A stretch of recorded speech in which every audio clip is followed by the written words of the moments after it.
Assalamualaikum warahmatullahi wabarakatuh. Alhamdulillah hari ini kita telah sampai pada pertemuan ke-10 untuk mata kuliah teori sosial. Hari ini kita akan membahas materi tentang teori kritik. Sejarah teori kritik. Teori kritik muncul dari para ahli teori Jerman yang tergabung dalam sebuah lembaga yang bernama Institut für Sozialforschung atau Institut untuk Riset Sosial. Institut tersebut didirikan oleh Felix Weil pada tahun 1923 dengan direktur pertamanya adalah Charles Grootbel. Sebagaimana dikutip dalam Ritzer dan Gutmann tahun 2008, teori kritik muncul sebagai koreksi terhadap teori Marxian. Sekelompok neo-Marxis Jerman merasa tidak puas terhadap teori Marxian, terutama tentang determinisme ekonomi. Tokoh utama yang menjadi primadona teori kritis tak lain adalah Max Horkheimer, seorang yang lahir pada tanggal 14 Februari 1895 di Zuffenhausen dekat Stuttgart. Keprihatinan yang mendalam Horkheimer terhadap berbagai masalah sosial di negaranya yang telah dimulai sejak umur 21 tahun. Ketika itu ia sudah menjabat sebagai direktur muda perusahaan tenun milik ayahnya. Horkheimer menulis surat kepada saudara sepupunya Hans. Apa yang ia lukiskan melalui suratnya adalah gambaran kemiskinan yang mendera, terutama kaum buruh kecil. Kondisi ini baginya merupakan buah dari bekerjanya sistem ketidakadilan. Sejak muda, Horkheimer memang selalu menolak tatanan sosial yang tidak benar dan menyiratkan harapan akan suatu masyarakat yang bebas dari kenistaan. Kesenjangan sosial yang sangat mencolok akibat sistem kapitalisme yang berkembang di Eropa Barat, serta kekerasan demi kekerasan yang berlangsung akibat Perang Dunia I dan II, dan berkembangnya gerakan politik antisemitisme di beberapa negara Eropa pada waktu itu, merupakan konteks sosial yang melandasi teori kritik pada awal kemunculannya. Pada era tahun 1960-an, muncul gerakan-gerakan mahasiswa radikal yang hal ini juga tidak lepas dari unsur kekerasan yang menyertainya. Teori kritik, meskipun dalam pemikirannya sangat radikal dalam arti ingin menjungkir-balikan struktur masyarakat yang dianggapnya telah membawa ketidakadilan, namun senyatanya tidak menghendaki adanya kekerasan.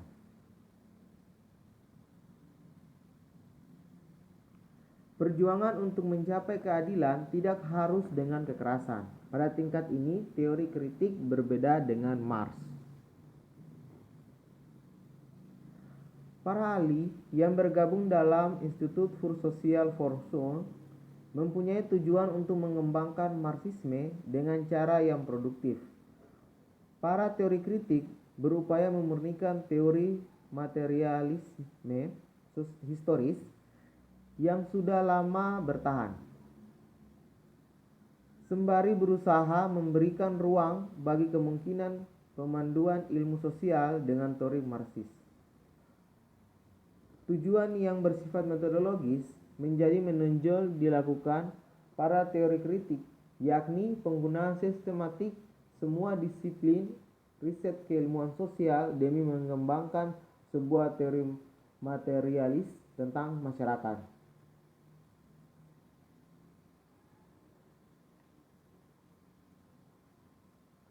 Pada dasarnya, institut tersebut lahir untuk menentang pembagian disiplin akademik yang ketat, seperti halnya ilmu ekonomi, ilmu politik, filsafat, sosiologi, dan sebagainya.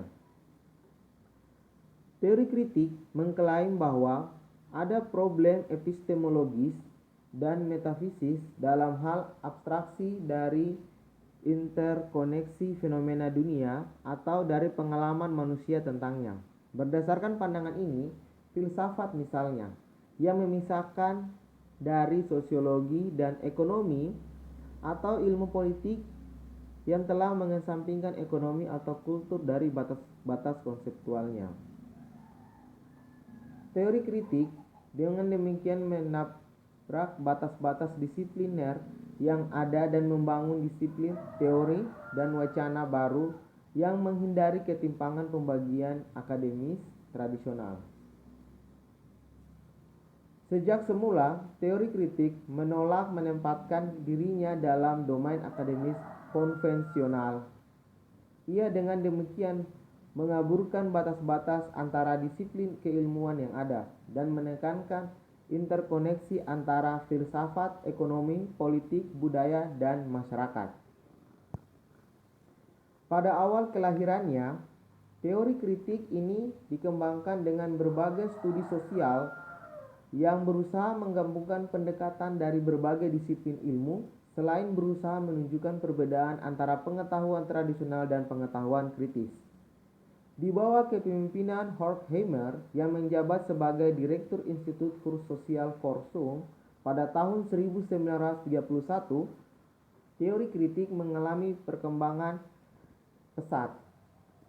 Apa yang menjadi keprihatinan Horkheimer waktu itu adalah bagaimana mengalihkan filsafat menjadi teori kritik masyarakat. Filsafat harus bersifat praktis dalam arti membawa perubahan sosial. Selain itu, ilmu pengetahuan apapun yang dikembangkan, terutama sosiologi, harus bergerak ke arah yang sama. Sosiologi tidak sekedar berhenti setelah menganalisis data, tetapi harus bergerak mencari jalan keluar bagi terciptanya masyarakat emansipatoris, yakni suatu masyarakat yang bebas dari penindasan dan kesengsaraan.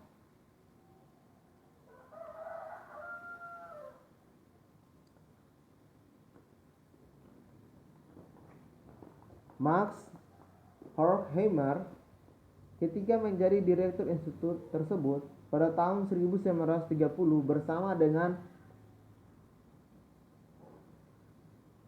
teori berbakat lainnya seperti Erich Fromm, Franz Neumann, Herbert Marcuse, dan Theodor W. Adorno mulai mengembangkan riset-riset sosial interdisipliner. Di bawah kepemimpinan Horkheimer, institut tersebut mengalami perkembangan pesat dan diarahkan sebagai instrumen transformasi sosial.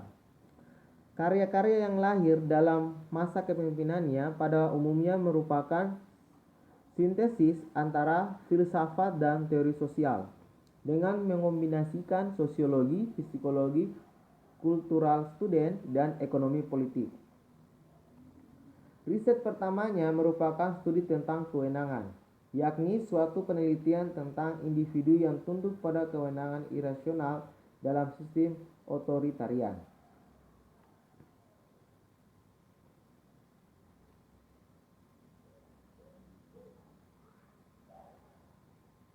Dari tahun 1936 hingga saat ini, institut tersebut diidentikan dengan karya-karya yang berupa teori kritik masyarakat. Selama beberapa tahun, teori kritik dibedakan dengan upaya untuk mendirikan teori sosial interdisipliner radikal yang bergerak pada dialektika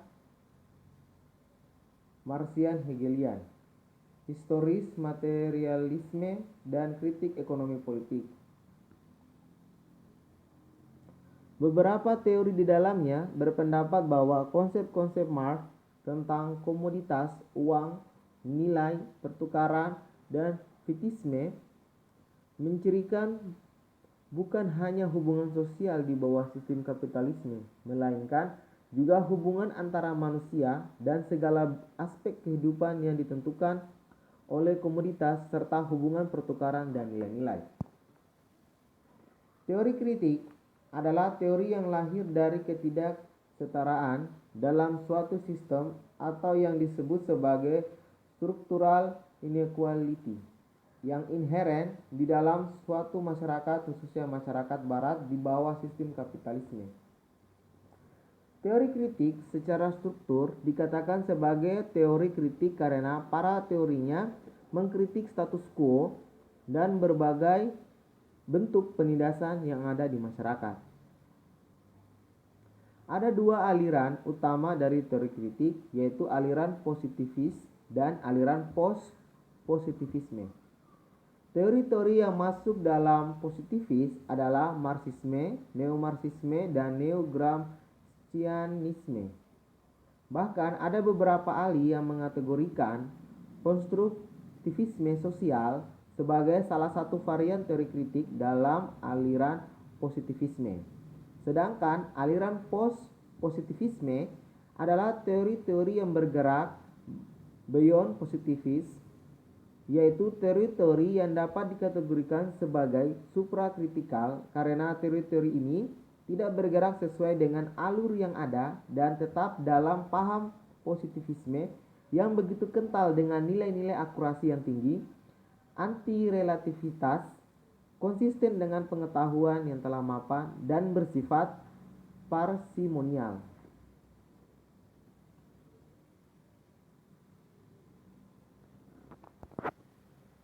Istilah teori kritik untuk pertama kalinya dipopulerkan oleh Max Horkheimer pada tahun 1937 melalui sebuah esainya yang berjudul Traditional and Critical Theory. Menurut Horkheimer, teori kritik merupakan teori sosial yang berorientasi perubahan masyarakat secara keseluruhan dalam arti masyarakat yang adil dan bebas penindasan.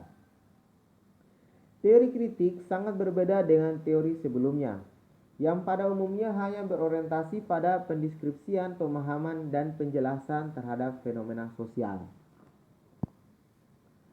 Gagasan teori kritik. Teori kritik memiliki dua gagasan utama, yaitu pertama totalitas, yang kedua kritis. Lewat gagasan pertama, yaitu totalitas, teori kritik mencoba untuk menjelaskan bahwa konflik dan perlawanan merupakan bagian inheren dalam masyarakat. Kemudian, lewat gagasan kedua, yaitu kritis, teori kritik mencoba menjelaskan bahwa teori ini lahir dari semangat untuk memahami sesuatu secara kritis, atau dengan kata lain, lahir dengan semangat untuk mempertanyakan kembali bukti-bukti empiris yang diterima.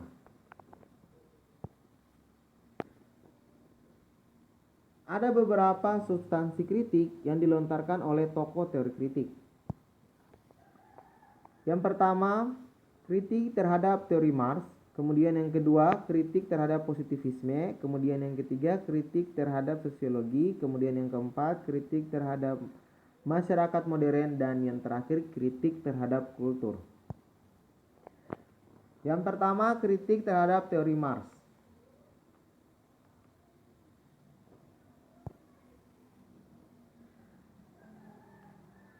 Teori kritik menolak asumsi teori Marxian yang menyatakan bahwa negara sebagai bentuk alamiah masyarakat politik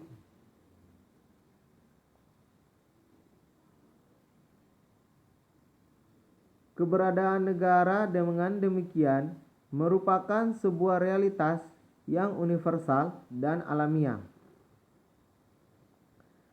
Dengan kata lain, negara merupakan cara mengorganisasi kehidupan politik yang normal atau dalam terminologi Marx, fetishism of the state.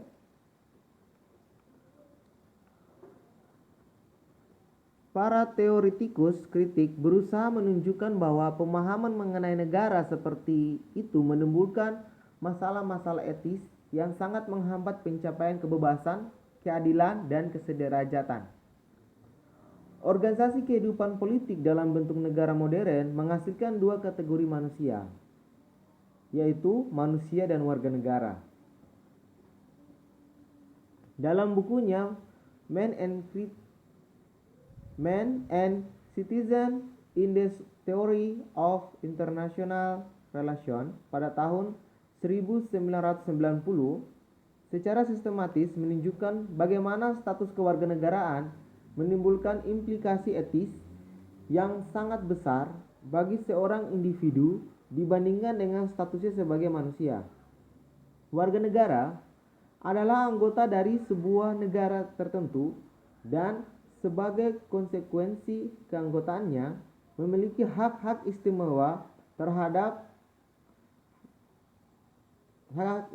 tertentu yang tidak dimiliki oleh individu yang bukan warga negara.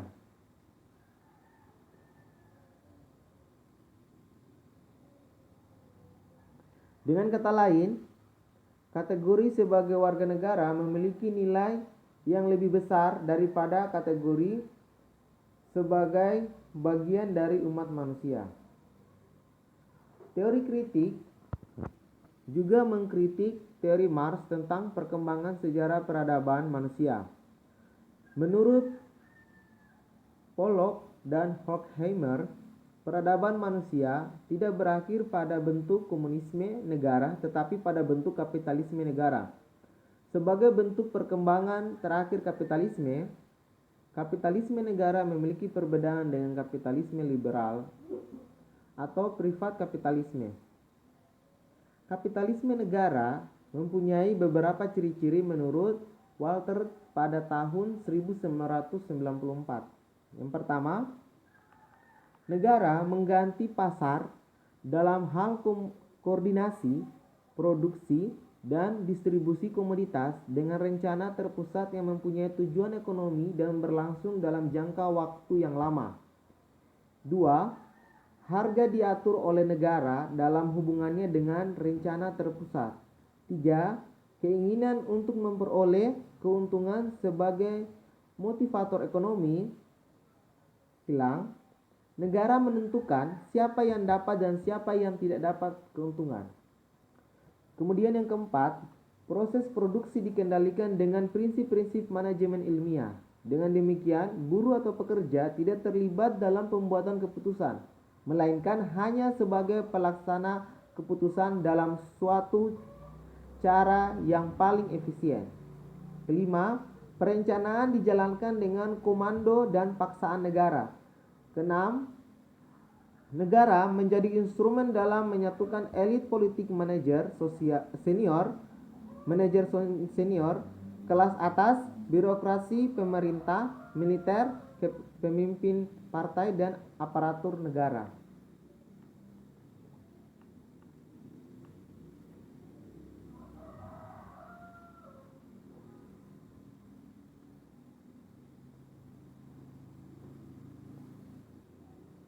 Pollock yang diberi tugas untuk menganalisis kapitalisme negara menerangkan bahwa kapitalisme negara mengatasi konsep kapitalisme monopolis yang baru saja terjadi. Menurut Pollock, organisasi-organisasi monopolis masih suka mengacau kestabilan pasar. Organisasi-organisasi itu dulu bertindak sebagai kelompok bebas yang berusaha memburu keuntungan maksimum dengan berusaha sedapat mungkin menyumbat kemungkinan produksi-produksi dari kelompok lain untuk tumbuh. Kini mereka secara serempak bertindak sebagai agen-agen negara dalam peranannya di pasaran. Semua organisasi monopolis mereka mempunyai tanggung jawab kolektif untuk mengatur seluruh proses ekonomi negara dan dengan demikian mempertahankan struktur sosial yang sedang berjalan. Pemegang monopoli dengan demikian bertindak sebagai teknokrat dan birokrat dari negara di zaman kapitalisme negara ini. Kemampuan kapitalisme menciptakan kestabilan pasar didorong oleh organisasi kelas pekerja. Kemudian yang kedua, kritik terhadap positivisme.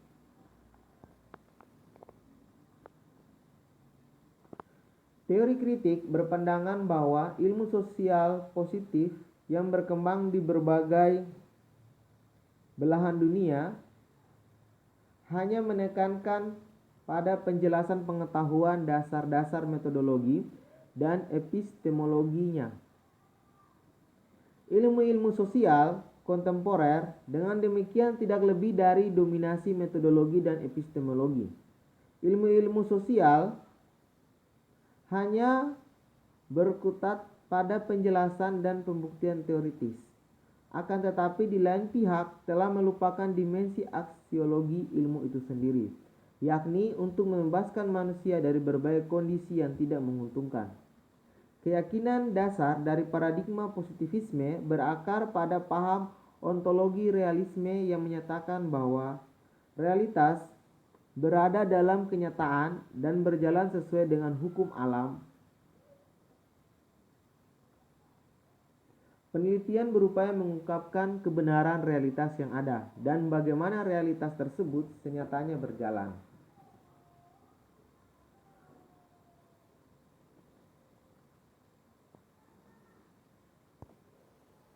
Positivisme juga dikritik karena asumsinya yang keliru dalam hal hakikat manusia dan masyarakat. Ilmu-ilmu sosial yang dipengaruhi positivisme beranggapan bahwa masyarakat merupakan fenomena objektif yang bersifat ahistoris. Sebagaimana dalam tradisi ilmu-ilmu alam, ilmu-ilmu sosial positivistik melihat bahwa hakikat manusia tak ubahnya seperti data mati yang tidak bergerak. Konsekuensi metodologinya, dalam melakukan penelitian, peneliti cenderung memisahkan diri dari objek kajiannya sendiri. Manusia sebagai objek penelitian dianggap tidak mempunyai perasaan, motivasi kehendak, dan berbagai karakteristik kemanusiaan lainnya. Peneliti sosial sama sekali tidak memihak atau memikirkan nasib masyarakat yang sedang ditelitinya. Menurut Habermas tahun 1971, positivisme telah mengabaikan aktor karena menurunkan aktor ke derajat yang pasif yang ditentukan oleh kekuatan alamiah. Sebagai konsekuensi dari asumsi tersebut, secara epistemologis dan aksiologis, ilmu sosial positivistik menempatkan subjek secara terpisah dari objek, atau tepatnya peneliti dengan yang diteliti. Manusia diteliti layaknya sebuah objek yang terpisah dari peneliti. Manusia dalam pandangan ilmu positivistik merupakan manusia yang tidak mempunyai subjektivitas. Pada tatanan aksiologis, peneliti hanya mempunyai kepentingan terhadap data yang diperoleh dari objek yang diteliti. Ilmuwan positivistik tidak memperdulikan kondisi masyarakat yang diteliti serta kegunaan hasil penelitian itu sendiri. Pada sisi lain, ilmu sosial kritis menempatkan manusia sebagai subjek yang mempunyai kekuatan membentuk sejarahnya sendiri. Setiap individu mempunyai subjektivitas. Oleh karena itu, ketika seseorang melakukan penelitian harus dapat memahami subjektivitas dan intersubjektivitas dari objek yang ditelitinya. Oleh karena lebih emansipatif, ilmu sosial kritis mempunyai karakter yang berbeda dengan ilmu sosial positif yang lebih dekat dengan kelompok dominan yang menindas. Ilmuwan sosial kritis mempunyai kewajiban moral untuk memperbaiki kondisi masyarakat yang ditelitinya. Dalam hal ini, ilmu sosial kritis mengenal apa yang disebut sebagai praktik di mana aksi berperan sebagai sumber dan pengesahan teori. Riset kritis justru paling besar kepentingannya terhadap usaha-usaha membangun hubungan antar subjek guna menyingkap realitas sosial dalam arti yang sebenarnya, bukan semu. Paham positivisme membagi secara tegas pengetahuan dan sumbernya. Suatu pengetahuan dikatakan ilmiah apabila dapat diukur dan terverifikasi. Setiap pernyataan dari pengetahuan yang secara prinsip tidak dapat dikembalikan kepada fakta dikatakan tidak mempunyai arti dan tidak masuk akal. Dengan kata lain, pengetahuan ini tidak bermakna. Pendekatan mekanistik dari positivisme telah mereduksi sedemikian rupa objek ontologis dan dari manusia dalam tatanan kuantifikasi matematis.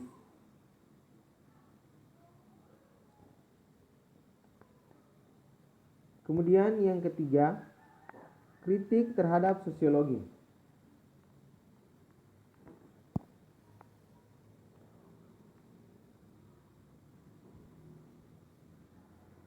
Teori kritik secara khusus menyerang disiplin ilmu sosiologi sebagai ilmu yang terjebak dalam perspektif bahwa pengembangan metode ilmiah sebagai tujuan. Selain itu, sosiologi juga dituduh menerima status quo.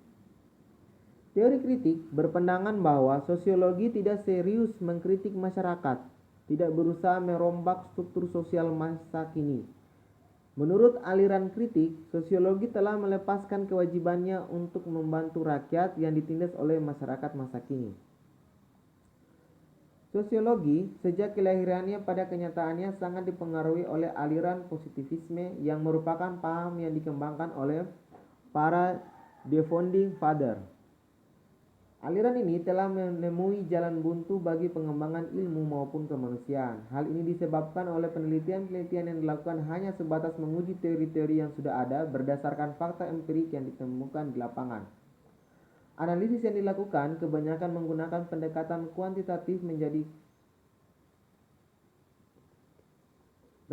kuantitatif karena telah mereduksi sedemikian rupa unsur-unsur subjektivitas manusia. Sosiologi positivistik melihat masyarakat sebagai fenomena objektif yang dapat dideskripsikan sebagai seperangkat kekuatan yang tidak mengenal sejarah atau ahistoris. Pada masyarakat kapitalis, sosiologi positivistik dikembangkan dengan cara mengasingkan individu-individu dalam proses penciptaan sejarah, dan karena itu sosiologi gagal sama sekali dalam menganalisis masyarakat sebagai sebuah bangunan kemanusiaan. Sosiologi positivistik membangun pengetahuan melalui observasi-observasi empiris yang dapat diuji secara ketat. Apa yang disebut data dalam hal ini adalah deskripsi tentang perilaku-perilaku sosial dan nilai individual. Data disebut objektif kalau dapat diuji dengan model-model teori yang sudah ada. Konsep-konsep utama yang lalu dikembangkan diantaranya adalah konsep bebas nilai. Objektivitas dan bebas nilai bagi sosiologi positivistik tidak lain adalah keinginan untuk membedakan fakta dengan nilai dan antara teori dan praktik.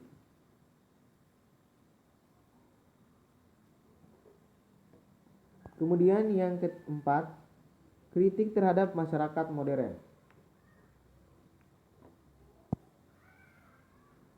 Mendasarkan diri pada analisis Marx tentang dominasi, teori kritik meletakkan orientasi teori pada masalah kultural. Menurutnya, masyarakat modern lebih didominasi oleh elemen kultural dibandingkan dengan ekonomi sebagaimana yang dikatakan Marx. Masalah yang berkaitan dengan kultur merupakan realitas masyarakat kapitalis modern.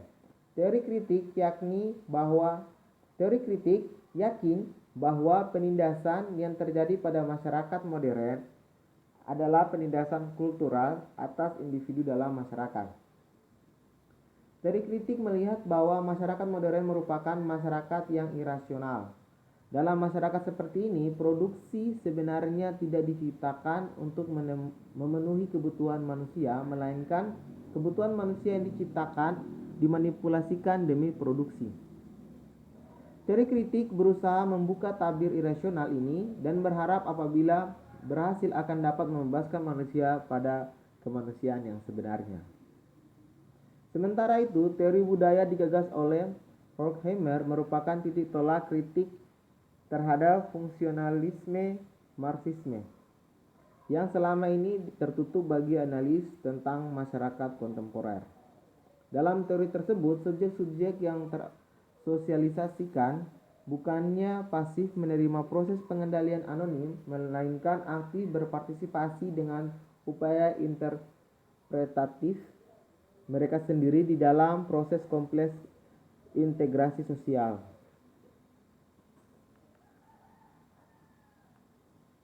Selain itu, dalam upaya melakukan kritik terhadap masyarakat modern, teori kritik dipengaruhi oleh analisis Weber, terutama tentang rasionalitas. Menurut teori kritik, suatu tindakan yang dalam terminologi Weberian disebut sebagai rasional formal merupakan suatu tindakan yang dipengaruhi cara berpikir teknokratis. Tindakan tersebut bertujuan membantu kekuatan yang mendominasi, bukan untuk membebaskan individu dari dominasi. Tujuan tindakan rasional formal adalah semata-mata untuk menemukan cara paling efisien dalam mencapai tujuan apapun yang dianggap penting oleh pemegang kekuasaan. Cara berpikir teknokratis sangat berbeda dengan cara berpikir nalar. Cara berpikir nalar di sisi lain mengutamakan nilai-nilai kemanusiaan sebagai nilai tertinggi, seperti keadilan, perdamaian, dan kebahagiaan. Dalam konteks ini, teori kritik memandang Nazisme pada umumnya dan kamp konsentrasi Nazi pada khususnya merupakan contoh yang jelas di mana rasionalitas formal bertempur mati-matian dengan nalar yang sehat. Kemudian yang kelima, kritik terhadap kultur. Teori kritik melontarkan kritik terhadap apa yang mereka sebut dengan sebagai industri kultur, yakni struktur yang dirasionalisasi dan dibirokrasi, misalnya jaringan televisi, yang mengendalikan kultur modern. Industri kultur menghasilkan kultur massa yang didefinisikan sebagai kultur yang diatur, tidak spontan, dimaterialkan, dan palsu. Kritik semacam ini sepertinya mendapatkan momentum yang sangat tepat dengan realitas kekinian. Fenomena global saat ini memang ditandai dengan industri kultur yang bersifat masif. Kondisi ini sangat dimungkinkan karena strategi pencitraan yang sangat efektif melalui media massa, terutama televisi. Gaya hidup para elit penuh glamor yang dipopulerkan oleh artis idola masyarakat sontak menjadi gaya hidup masyarakat kebanyakan. Kapitalisme menyediakan berbagai komoditas termasuk komoditas mewah yang secara ekonomis berdampak inefisiensi sumber daya.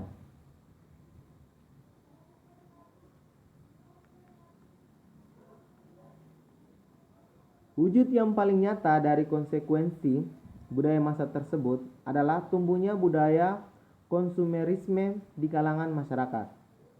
Budaya ini telah meruntuhkan akal sehat. Orang tidak lagi dapat membedakan antara keinginan want dengan kebutuhan need. Orang tidak lagi dapat membuat skala prioritas untuk menentukan berdasarkan kebutuhan yang paling mendesak. Kecenderungan ini tidak saja melanda lapisan masyarakat menengah ke atas, tetapi juga di kalangan masyarakat bawah. Sebagai ilustrasi, seorang pembantu rumah tangga rela menghabiskan sebagian besar upah yang diterimanya untuk pergi ke salon atau membeli peralatan kosmetik mahal hanya karena ingin tampil cantik dan tidak ketinggalan zaman dan sebagainya. Konsumerisme telah menjadi ideologi palsu yang membius dan menghalusinasi masyarakat. Iklan yang bertubi-tubi di berbagai media massa yang merepresentasikan gaya hidup mewah menjadi impuls-impuls yang mengganggu realitas masyarakat. Perspektif kritis mengenai konsumerisme ini berangkat dari titik pijak observasi bahwa orang-orang seringkali menghabiskan banyak uang untuk membeli barang-barang yang sebenarnya tidak menghasilkan kebahagiaan atau kepuasan sejati. Pandangan ini biasanya dipertegas dengan kenyataan bahwa kita sebagai masyarakat menginvestasikan sejumlah besar modal untuk hal yang kurang berguna. Sementara itu, dari sisi perusahaan kapitalis, iklan yang menjadi senjata ampuh dan bahkan dianggap sebagai dewa yang menentukan hidup matinya perusahaan. Melalui iklan, pencitraan produk dan juga pencitraan perusahaan sendiri dibentuk. Berkaitan dengan itu, investasi yang dibenamkan untuk iklan dapat mengalahkan segalanya.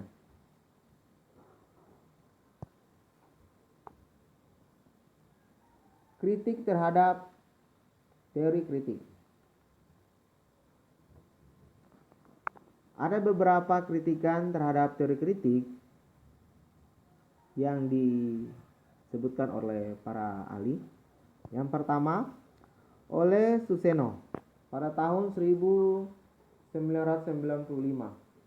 Menurut Suseno, kegagalan teori kritik justru berada pada klaimnya yang paling inti, yaitu sebagai katalisator suatu praktis emansipatoris. Pembebasan dari belenggu dogma Marxisme klasik dibayar dengan pesimisme total. Mengapa demikian? Salah satu penyebabnya adalah teori kritik terlalu terkesan oleh daya integratif sistem masyarakat kapitalisme tua. Kenyataannya, kaum buruh belum tentu 100% terintegrasi. Kebutuhan masyarakat bertambah terus sehingga belum tentu selalu dapat dipenuhi. Gejala kemiskinan baru, masalah energi dan lingkungan hidup menunjukkan bahwa affluent society di barat pun belum sepenuhnya tercapai. Teori kritik gagal bukan karena perkembangan ekonomi dunia berbeda dari pengadaiannya, melainkan karena mereka tetap bertolak dari pengadaian filsafat atau filosofis Marx. Dengan demikian, teori kritik sudah menanamkan kegagalan ke dalam pengadaian-pengadaiannya sendiri. Senada dengan pendapat di atas atau pendapat tersebut, Ager pada tahun 2005 juga melihat bahwa kegagalan teori kritik terletak pada landasan pijak teori kritik pada teori Marx. Menurutnya, kecaman lain yang dialamatkan kepada teori kritik adalah dalam hal landasan teori yang dipakai. Teori kritik yang bertujuan mengoreksi teori Marx kenyataannya menggunakan teori Marx sebagai pijakannya. Utopianisme teori Marx merupakan sasaran empuk kritik yang dilancarkan kaum sosiolog Midwestern. Menurut kelompok ini, keruntuhan Uni Soviet melalui perestroikanya merupakan bukti nyata kegagalan teori Marx. Apabila Marxisme tidak lagi berlaku, teori sosial kritis akan kehilangan sebagian besar pengaruh teori dan politiknya. Apabila Marx salah, alasan teori kritik sebagai satu revisi simpatik dan eksplorasi Marxisme akan bubar. Kemudian yang ketiga oleh Tom Bottomore pada tahun 1984. Sebagaimana dikutip dalam Bitzer dan Goodman pada tahun 2008, juga mencatat adanya 3 kritik terhadap teori kritik. Yang pertama, teori kritik dituduh bersifat ahistoris, meneliti berbagai peristiwa tanpa banyak memperhatikan konteks sejarah dan komparatifnya. Misalnya Nazisme pada tahun 1930-an dan antisemitisme pada tahun 1940-an atau pemberontakan mahasiswa pada tahun 1960-an. Hal ini merupakan kritik terhadap setiap teori Marxian yang semestinya historis dan komparatif. Kedua, aliran kritis seperti telah kita lihat umumnya mengabaikan ekonomi. Yang ketiga, teori kritik cenderung berargumen bahwa kelas pekerja telah hilang sebagaimana halnya kekuatan revolusioner, pandangan yang bertentangan dengan analisis Marx. Sekian dan terima kasih. Sampai di sini dulu pembahasan untuk materi pertemuan ke-10. Semoga teman-teman bisa paham tentang teori kritik. Oke, kita bertemu lagi pada pertemuan minggu depan untuk pertemuan ke-11 ya. Saya tutup perkuliahan hari ini dengan ucapan alhamdulillahirabbil alamin. Assalamualaikum warahmatullahi wabarakatuh.